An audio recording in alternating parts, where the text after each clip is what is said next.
matter of Secretary of the Judicial Commission of Inquiry into allegations of state capture, corruption and fraud in the public sector, including organs of state versus Zuma, hereafter referred to as CCT 295/20, the applicant approached the Constitutional Court on an urgent basis for an order that would compel Mr. Zuma's cooperation with the Commission's investigations. On 28 January 2021, the Constitutional Court handed down judgment ordering Mr. Zuma to attend the Commission and give evidence before it. The judgment and order were served on Mr. Zuma, who responded by releasing a public statement in which he alleged that the Commission and the Constitutional Court were politicizing the law to his detriment. From 15 to 19 February 2021, Mr. Zuma did not attend the Commission as ordered.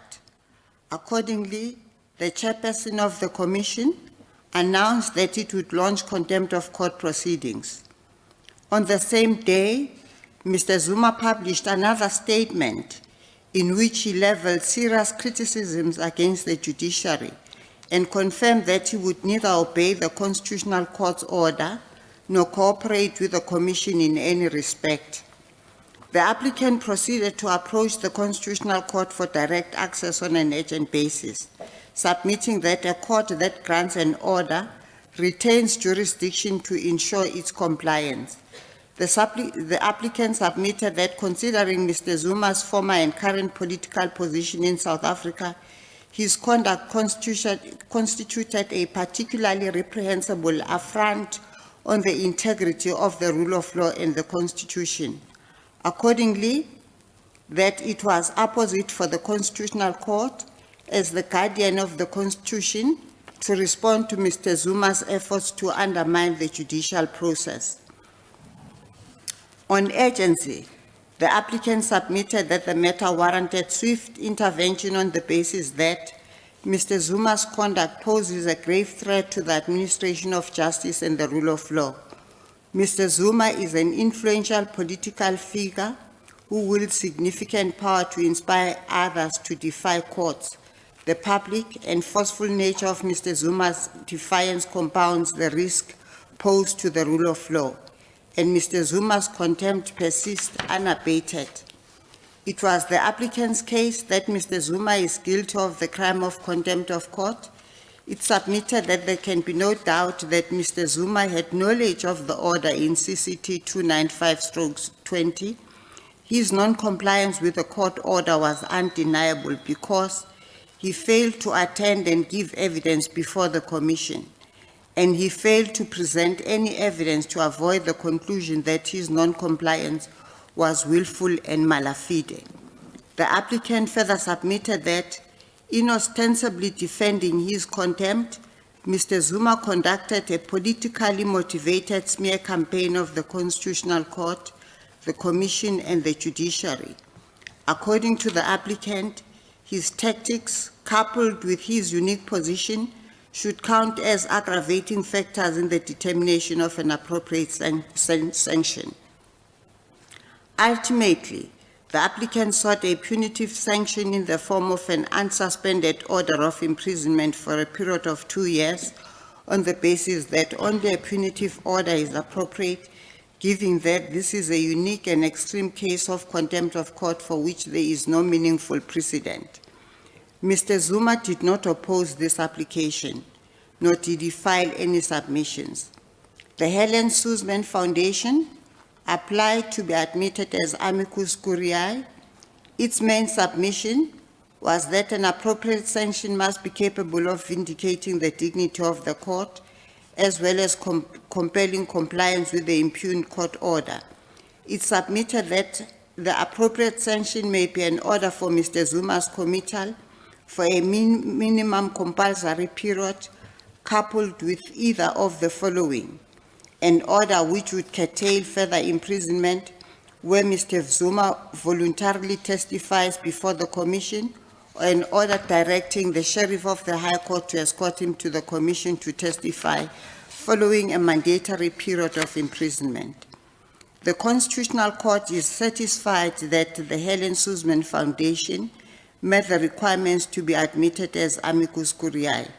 Its submissions are relevant and are of assistance, particularly to the question of sanction.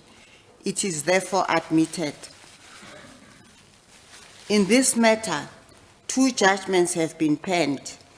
The majority penned by myself, with Matlanga J, Majid J, Mhlanhla J, Pile AJ, Tlaletsi AJ, and Shikl J concurring, and a dissent penned by Theron J, with Jafta J concurring.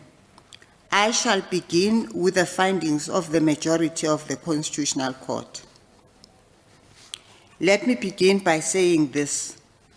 It is the lofty and lonely work of the judiciary, impervious to public commentary and political rhetoric, to uphold, protect, and apply the Constitution and the law at any and all cost. The corollary duty borne by all members of South African society, lawyers, lay people, and politicians alike, is to respect and abide by the law and court orders issued in terms of it, because unlike other arms of the state, courts rely solely on the trust and confidence of the people to carry out their constitutionally mandated function. The matter before us has arisen because these important duties have been called into question, and the strength of the judiciary is being tested. I penned and now hand down this judgment in response to the precarious position in which the Constitutional Court finds itself on account of a series of direct assaults as well as calculated and insidious efforts launched by Mr. Zuma to corrode its legitimacy. After all, it is the Constitution alone that we owe our allegiance. Accordingly, we are here because we have no choice but to respond as firmly as circumstances warrant when we find our ability to uphold it besieged. This matter engages the Constitutional Court's jurisdiction. These being contempt proceedings, the Court's power to protect its own processes in terms of Section 173 of the Constitution is implicated. Furthermore, when the constitutional safeguards of the judiciary are undermined so egregiously, as in this case, Section 173 empowers the Court to respond swiftly and effectively in its own interest and in the interest of justice. This matter also concerns the protection of the authority of the judiciary to carry out its constitutional functions vested in it by Section 165 of the Constitution, which functions are threatened by acts of contempt of court. Thus, the issues at the heart of this matter are irrefutably constitutional issues.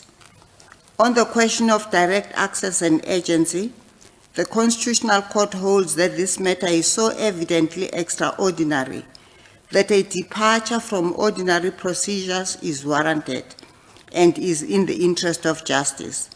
Never before has the authority and legitimacy of the Constitutional Court been subjected to the kinds of attacks that Mr. Zuma has elected to launch against it and its members. Never before has the judicial process been so threatened. It goes without saying that neither the public's vested interest nor the ends of justice would be served if we decline to exercise our special authority as the guardian of the Constitution, and if this matter were to be required to traverse the ordinary and lengthy appeals process. Furthermore, the vigor with which Mr. Zuma is peddling his disdain of the Constitutional Court and the judicial process carries the risk that he will inspire others to similarly defy court orders. It cannot be gainsaid that the longer that Mr. Zuma's recalcitrance is allowed to sit in the light and heat of the day, so the threat faced by the rule of law and the administration of justice kettles. Because of these exceptional circumstances, it is in the interest of justice to grant direct access and to do so on an urgent basis. The Constitutional Court holds that there can be no doubt that Mr. Zuma is in contempt of court. a judgment and order was handed down in favor of the applicant in CCT 295/20. Mr. Zuma was served with the order, and it is impossible to conclude anything other than that he was unequivocally aware of exactly what it required of him. Mr. Zuma failed to appear and give evidence before the Commission on the date so ordered, and similarly failed to file an affidavit in accordance with the chairperson's directive. Mr. Zuma is therefore in blatant violation of the court order made in CCT 295/20. To his peril, Mr. Zuma has not presented any evidence to establish a reasonable doubt as to whether his disobedience of the order was willful and mala fide, and the extent to which Mr. Zuma has attempted to justify his defiance through public statements is of no relevance. The statements were not formally pleaded, so fall to be disregarded. The Constitutional Court can do nothing but conclude that Mr. Zuma is guilty of the crime of contempt of court. The majority emphasizes that it cannot be gainsaid that orders of court bind all to whom they apply. This, in addition to typifying common sense, the Constitution itself enjoins in terms of Section 165, subsection 5. This is because the constitutional right of access to courts would be rendered meaningless unless orders are capable of being enforced by those in whose favor they are made. It is also noteworthy that contempt of court is not an issue between the parties, but is an issue between the court and the contemptuous party. Thus, although the harm caused through contempt of court to successful litigants like the applicant is by no means unimportant, the overall damage caused to society by conduct that poses the risk of rendering the judiciary ineffective and eventually powerless is at the very heart of why our law forbids this conduct. Suffice it to say that the mischief the Constitutional Court has been called upon to address is not that Mr. Zuma failed to comply with the summons and directive issued by the Commission, but rather that he failed to comply with the order of the Constitutional Court. Following from the finding that Mr. Zuma is in contempt of court, the crisp question with which the Constitutional Court is seized is the appropriate sanction. A sanction for contempt of court can take the form of suspended committal, otherwise known as a coercive sanction, or unsuspended committal, which is a punitive sanction. The purposes of each differ, made primarily to ensure the effectiveness of the original order. A coercive sanction gives the respondent the opportunity to avoid imprisonment by desisting from the offensive conduct and complying with the original order. A coercive order only incidentally vindicates the authority of the court that has been disobeyed. Conversely, in terms of a punitive order, a sentence of imprisonment cannot be avoided by any attempt to comply with the original order. The sentence is related both to the seriousness of the default and the contumacy of the respondent, and the order is influenced by the need to set an example and assert the authority of the court. Bearing this in mind, the majority holds that a coercive order which uses the threat of imprisonment to compliance would be both futile and inappropriate in these circumstances. Of course, society holds an interest in Mr. Zuma testifying before the Commission, given that it was under his presidency that the alleged corruption and malfeasance under the investigation by the Commission took place. Nevertheless, notwithstanding the importance of the work of the Commission, the Constitutional Court cannot be so naive as to hope for his compliance with the order made in CCT 295/20. Mr. Zuma has repeatedly reiterated that he would rather be imprisoned than cooperate with the Commission or comply with the order made in CCT 295/20. Accordingly, it defies logic to believe that a suspended sentence, which affords Mr. Zuma one final opportunity to submit to the authority of the Commission, would have any effect other than to prolong his defiance and to signal dangerously that impunity is to be enjoyed by those who defy court orders. An additional deficiency with a coercive order is that the punitive effect of it would only operate upon future non-compliance. In other words, it wields no punitive power in respect of Mr. Zuma's contemptuous conduct, already so worthy of rebuke. The majority finds that it is impossible to see how a coercive order could achieve any of the purposes of contempt proceedings. Neither the honor of the Constitutional Court nor the public interest in Mr. Zuma testifying before the Commission would be vindicated through a coercive order. In fact, the public has an equally important, if not more acute, interest in a functioning judiciary than in Mr. Zuma testifying before the Commission. Accordingly, the emphasis must be on ensuring that this society is one in which deference is shown to the rule of law, rather than in attempting to compel this most recalcitrant of individuals. If anything, a coercive order, likely only to be further defied, would plunge the integrity of the Constitutional Court into deeper waters. Anyone familiar with contempt jurisprudence knows that ordinarily proceedings result in coercive orders in terms of which compliance is suspended and calculated to compel compliance with the initial order. However, the case before us is so markedly distinct from any matter that has preceded it that it exceeds the expectation of legal precedent. This notwithstanding, an order of unsuspended committal certainly flows from legal precedent. To the extent that the minority judgment insinuates that the majority is creating precedent to punish Mr. Zuma alone, it is mistaken. The majority judgment does no more than apply the law cautiously to these new and unusual circumstances. Contemplating an order of unsuspended committal, the Constitutional Court was alive to the need to consider and indeed safeguard Mr. Zuma's constitutional right to freedom. Accordingly, directions were issued on 9 April 2021, in which Mr. Zuma was invited to file an affidavit on an appropriate sanction and sentence in the event he were found to be in contempt of court.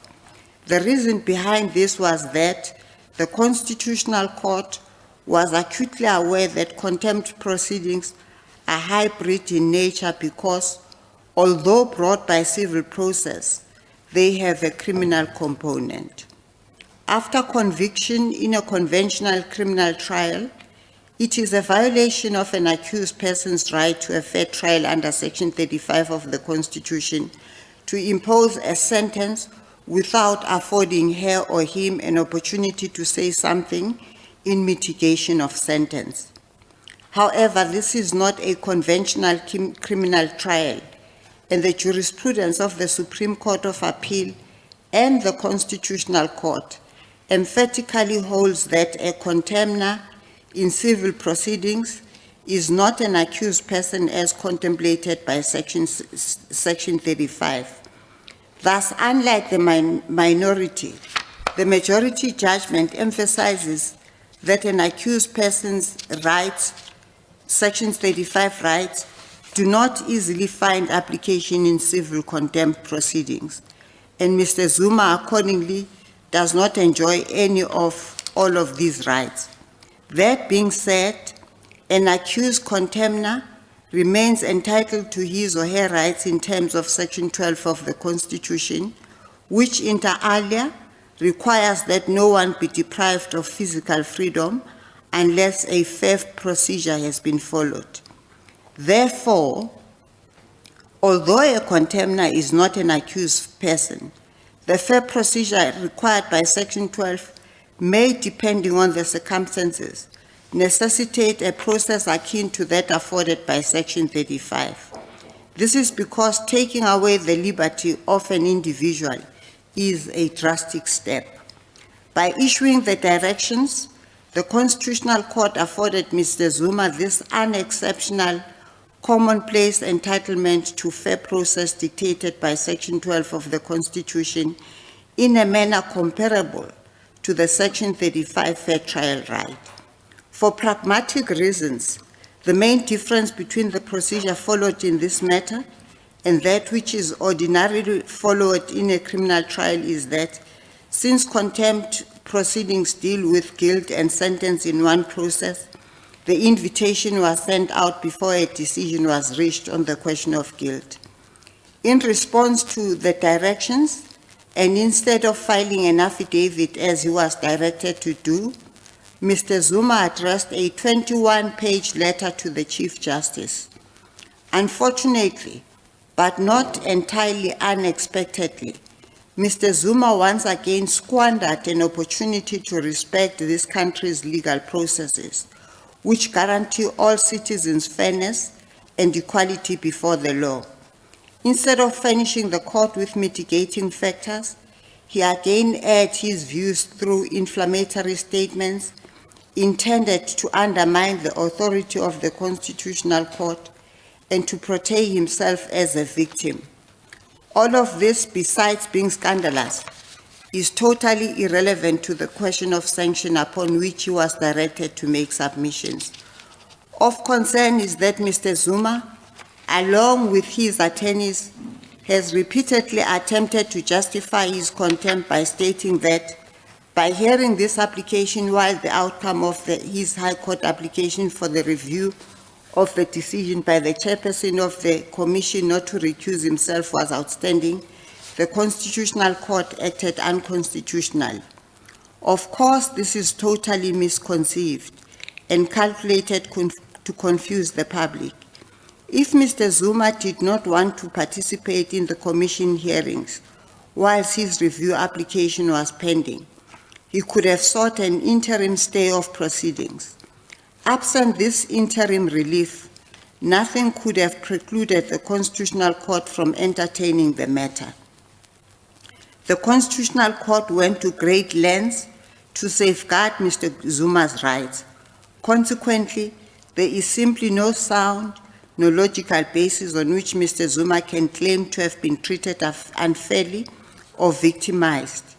His attempts to evoke public sympathy through unfounded allegations fly in the face of reason and are an insult to the constitutional dispensation for which so many women and men fought and lost their lives. Having found that Mr. Zuma, like all alleged contemners in civil contempt proceedings, cannot be described as an accused person as envisaged in Section 35, and confident that a fair procedure has been followed to safeguard the rights to which Mr. Zuma was entitled in these proceedings, the majority holds that no Section 36 limitations analysis arises in the circumstances. The majority finds itself faced with little choice but to send a resounding message that this kind of recalcitrance and defiance is unlawful and will be punished. After all, having no constituency, no purse, and no sword, the judiciary must rely on moral authority to fulfill its functions. On this basis, an unsuspended order of committal is the only appropriate sanction. Mindful of the novelty of this conclusion, I repeat that this case is exceptional. It is exceptional, not in the sense that Mr. Zuma is being treated exceptionally, but because there are certain exceptional features of this factual matrix that justify the imposition of an exceptional sanctions. These factors include, firstly, the nature and intensity of Mr. Zuma's attacks on the judiciary, and secondly, the relevance of his position as the former President of the Republic. It goes without saying that the importance of public confidence in the judiciary cannot be overstated. This is not to say that the judiciary is a unique branch of state that must be sheltered from the public and its criticisms. The Constitutional Court has itself accepted the benefit of robust and informed public debate about judicial affairs, and the judiciary is in no way exempt from the accountability it owes to the society that it serves. However, this does not mean that scurrilous and unfounded attacks on the judiciary and its members can be met with impunity. Protecting cause from slanderous public statements has little to do with protecting the feelings and reputation of judges, and everything to do with preserving their ability and power to perform their constitutional duties. His statements disclose no cogent, genuine, or factually supported critiques of the Constitutional Court or any of the other institutions and individuals whose integrity he so casually denounces. His statements do not fall into the category of criticisms accepted as tolerable in our constitutional dispensation. Not only are his statements intolerable, but the majority considers itself enjoined to take them into account when considering what sanction would be appropriate. This is because contempt is not the act of non-compliance with a court order alone, but encompasses the nature of that contempt, the extent of it, and the surrounding circumstances. Thus, it would be with naivety and a great deal of dissonance to view the material act of non-compliance with the order in CCT 295/20 in isolation of Mr. Zuma's outlandish statements, which are themselves part and parcel of his contemptuous conduct, because they are the calico that cloth it. The majority judgment finds that it must take cognizance of the unique and scandalous features of this particular contempt. To do so is not to conflate this instance of civil contempt with the crime of scandalizing the court, as the minority judgment implies. The majority is fervently of the view that if we were to ignore those aspects, we would be adjudicating the matter with one eye closed and declining to decide it without fear, as we are constitutionally mandated to do. The majority holds that the cause for concern does not stop there. Mr. Zuma is no ordinary litigant. He is the former President of the Republic of South Africa, who continues to wield significant political influence and in whom lies a great deal of power to incite others to similarly defy court orders. His actions and any consequences or lack thereof are being closely observed by the public. So if his conduct is met with impunity, he will do significant damage to the rule of law. The unique political position that Mr. Zuma enjoys as the former president constitute a further exceptional feature of this matter that justifies a punitive sanction. No person enjoys exclusion or exemption from the sovereignty of the laws of the Republic, and Mr. Zuma is no exception. And indeed, it would be antithetical to the value of accountability if those who once held high office are not bound by the law. In fact, the Constitutional Court has in the past espoused the existence of a heightened obligation on the President by virtue of her or his position to conduct her or himself in a manner that accords with the Constitution. For there are a few office bearers of greater constitutional importance than that of the President. Although Mr. Zuma is no longer President, his conduct flies in the face of the obligation he bore as President. And it is also not insignificant that Mr. Zuma's contemptuous conduct relate to his duty to account for the time that he was in office, so is accordingly inextricably linked to his constitutional obligations as a public office bearer. The Constitutional Court holds that it is disturbing that he, who twice saw allegiance to the Republic, its laws and the Constitution, has sought to ignore, undermine, and in many ways destroy the rule of law altogether. In taking stock of the cumulative effect of these exceptional circumstances, the majority finds that it must grant an order that will vindicate the court's order and protect and maintain public confidence in the legitimacy of the judiciary. Accordingly, the only appropriate sanction is a direct unsuspended order of imprisonment, because the alternative would be to effectively sentence the legitimacy of the judiciary to inevitable decay. In determining the appropriate length of sentence, the majority judgment considered the applicant's proposal of 2 years, the rationale for which is rooted in the sentences prescribed for offences under the Commissions Acts and its regulation.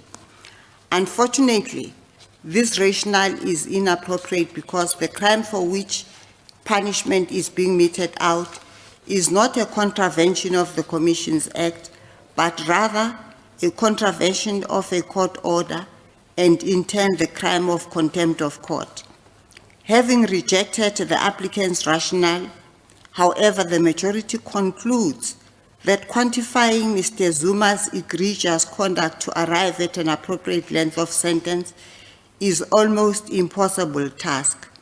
The question is, what length of punishment is capable of vindicating the authority of South Africa's apex court and the rule of law, while sending a message generally that orders made by a court must be obeyed, and to Mr. Zuma specifically, that his contempt and contumacy is rebukable in the strongest sense. In determining the length of sentence, the majority has considered the unique circumstances of this matter, the nature of the breach, and the extent to which the breach is ongoing. Not only has Mr. Zuma failed to dispute the contempt of court, he has also failed to contest the degree of the contempt. Instead, he has aggravated it. The majority judgment orders an unsuspended sentence of imprisonment for a period of 15 months. This, of course, cannot adequately capture the damage that Mr. Zuma has done to the dignity and integrity of the judicial system.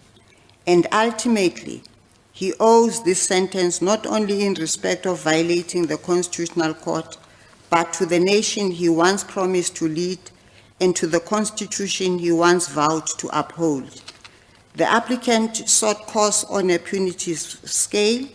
It is tried that punitive costs are exceptional and are reserved for instances where a litigant has conducted themselves in a clear and indubitably vexatious and reprehensible manner deserving of extreme opprobrium. The applicant submitted that punitive costs are warranted because Mr. Zuma's conduct smacks of malice and his public accusations are utterly bereft of supporting facts. These submissions are persuasive. This case does not merely concern an apathetic respondent. It concerns a respondent who breached an order of the Constitutional Court, chose not to explain why, and elected instead to make provocative, unmeritorious, and vituperative statements that constituted a calculated effort to impugn the integrity of the judiciary. When Mr. Zuma's contempt is considered alongside his derisive statements and disdainful attitude, it is without question that punitive costs are warranted. In addition, the majority laments the rise in a casual and reckless attitude adopted by many litigants who see it fit to level unsubstantiated accusations against the judiciary. This cannot be tolerated or encouraged. It is simply not permissible for a disgruntled litigant to dismiss the reputation of the judiciary or its members without fear or consequence. This is not the status quo in our constitutional democracy and constitutes a pattern to be lambasted, especially when it is exhibited by an influential figure like Mr. Zuma. Mr. Zuma's conduct has undoubtedly set an example to the public. So let this court order follow suit. Let it be known that she or he who abandons all ethical standards in pursuit of a cause does so at their peril and must prepare to meet the award of punitive cost that naturally follows. The majority judgment concludes thus: the right and privilege of access to an effective judicial process is foundational to the stability of society. Indeed, courts are the pillars of a democracy and the keepers of its constitution. No person is above the law, and every person, whatever be her or his rank or condition, is subject to the ordinary realm of the law and amenable to the jurisdiction of its tribunals. An act of defiance in respect of a direct judicial order has the potential to precipitate a constitutional crisis. If with impunity, litigants are allowed to decide which orders they wish to obey and which they wish to ignore, then our Constitution is not worth the paper upon which it is written. I too cherish the ideal of a democratic and free society in which all persons are as equal in opportunity before the law as they are in accountability before it. So my duty as I hand down this judgment is clothed in the duty I owe to our Constitution and to the rule of law that undergirds it. I am left with no option but to commit Mr. Zuma to imprisonment with the hope that doing so sends an unequivocal message. In this, our constitutional dispensation, the rule of law and the administration of justice prevails. The minority judgment, penned by Theron J. and concurred in by Jafta J., agrees that Mr. Zuma is in contempt of the order made in CCT 295/20, but concludes that it would be unconstitutional to grant an order of unsuspended committal in the context of motion proceedings if the committal is not aimed at coercing compliance with a court order. The minority judgment agrees wholeheartedly that this court must defend its orders and authority, but stresses that it can only do so within the bounds of the Constitution. It warns that while satisfying an undesirable desire to address Mr. Zuma's scandalous disrespect for this court, an order of unsuspended committal would trample over the constitutional rights of alleged contemners, including Mr. Zuma. After surveying our jurisprudence on civil contempt, the minority judgment concludes the following. First, that civil contempt has dual remedial and punitive processes, with the main process of civil contempt proceedings being the enforcement of the court order, and that it had found no case in the history of our jurisprudence in which a punitive committal order had been ordered. Secondly, that the Constitutional Court had yet to consider the constitutionality of punitive committal orders in the context of civil contempt proceedings, but has concluded in respect of criminal contempt of scandalizing the court that a summary contempt procedure intended purely for penal purposes is inconsistent with the fundamental rights protected by Section 12 and 35 subsection 3 of the Constitution, because there is no interference in the judicial process or the administration of justice, which calls for swift remedial action.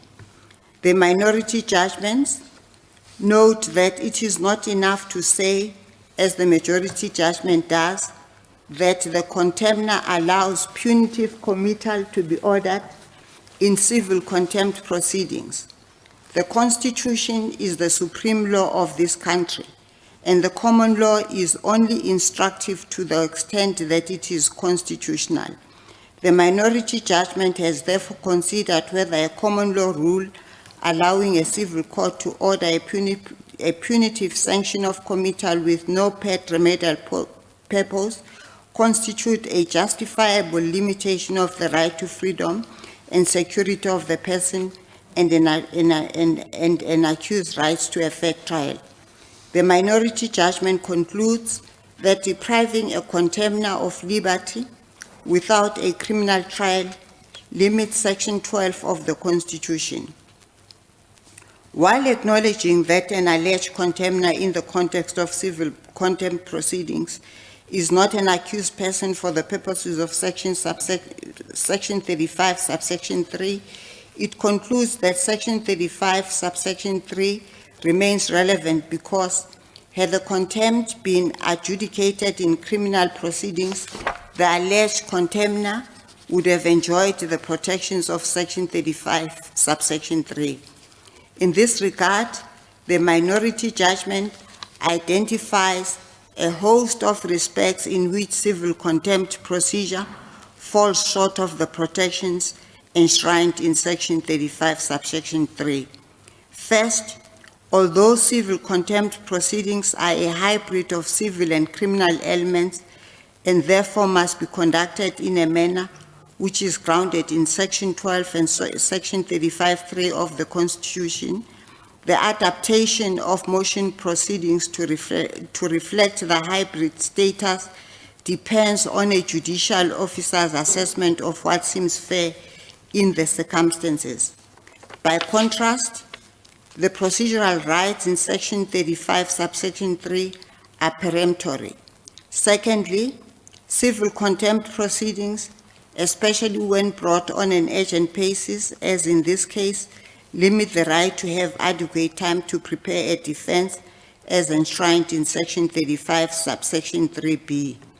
Thirdly, the consequence of granting direct access in this matter is that the majority judgment's committal order is unappealable, which limits Section 35(3)(0) of the Constitution.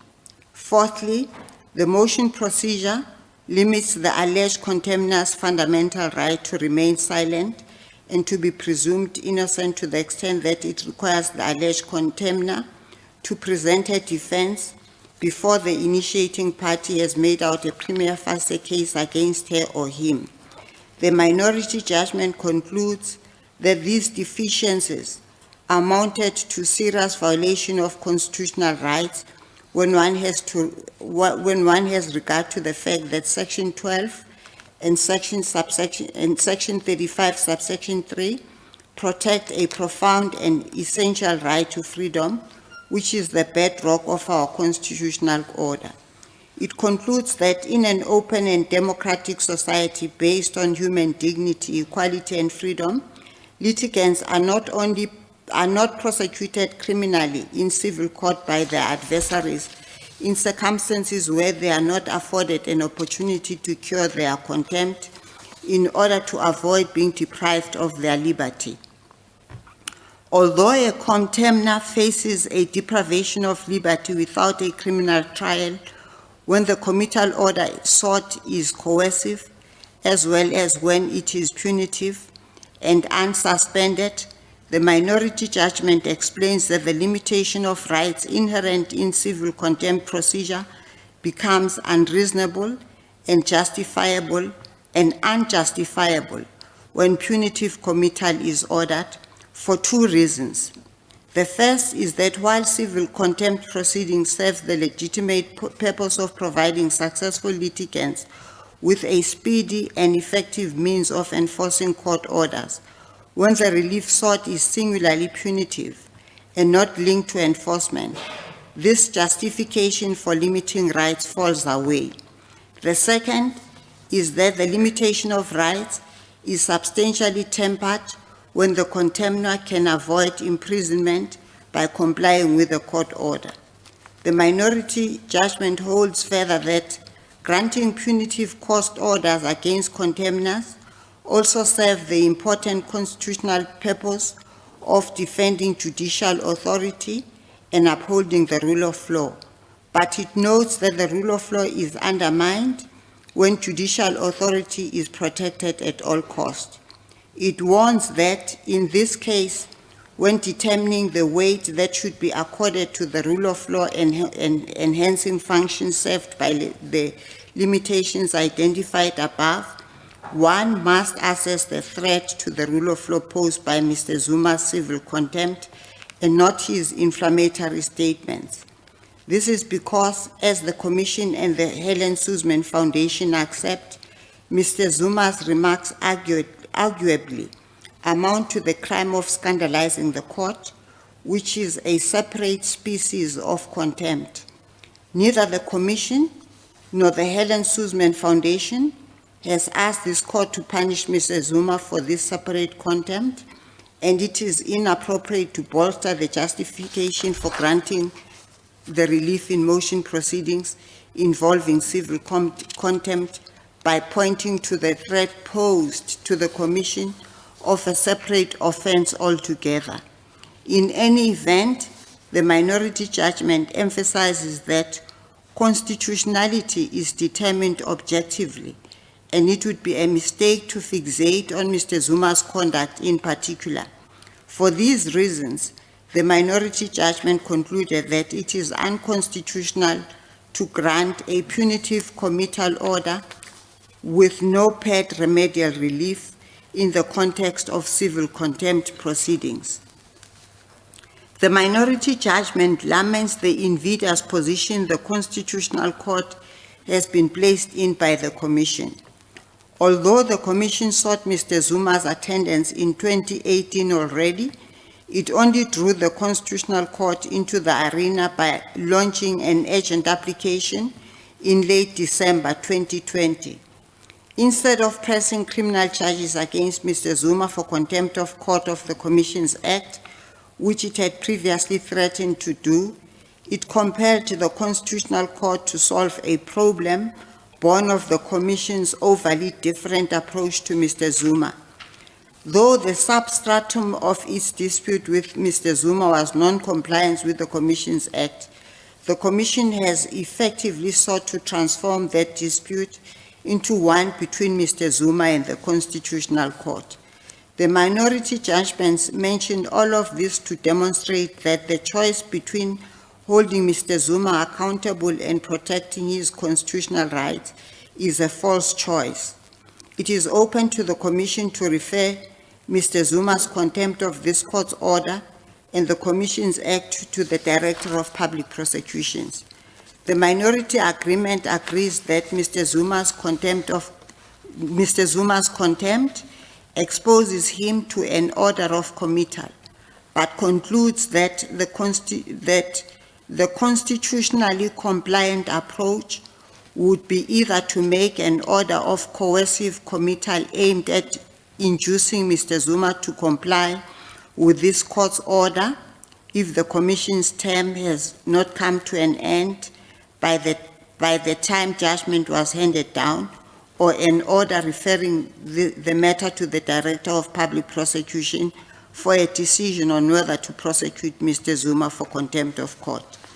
In the final analysis, the Constitutional Court makes the following order. 1, the application for direct access is granted. 2, the Helen Suzman Foundation is admitted as amicus curiae. 3, it is declared that Mr. Jacob Zuma is guilty of the crime of contempt of court for failure to comply with the order made by this court in Secretary of the Judicial Commission of Inquiry into allegations of state capture, corruption and fraud in the public sector, including organs of state, versus Jacob Zuma. Mr. Jacob 4, Mr. Jacob Zuma is sentenced to undergo 15 months imprisonment. 5, Mr. Jacob Zuma is ordered to submit himself to the South African Police at Nkandla Police Station or Johannesburg Central Police Station within 5 calendar days from the date of this order for the station commander or other officer in charge of that police station to ensure that he is immediately delivered to a correctional center to commence serving the sentence imposed in paragraph 4.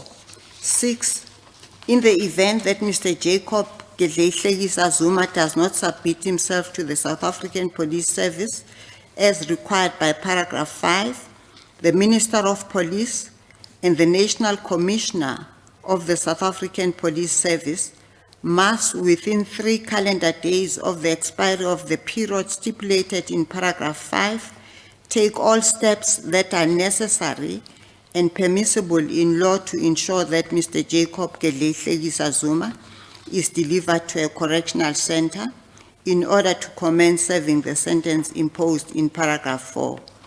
Mr. Jacob Zuma is ordered to pay the cost of the Secretary of the Judicial Commission of Inquiry into allegations of state capture, corruption and fraud in the public sector, including organs of state, including the cost of 2 counsel on an attorney and client scale.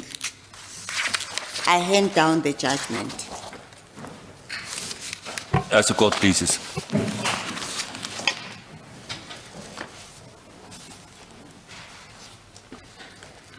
The court will adjourn.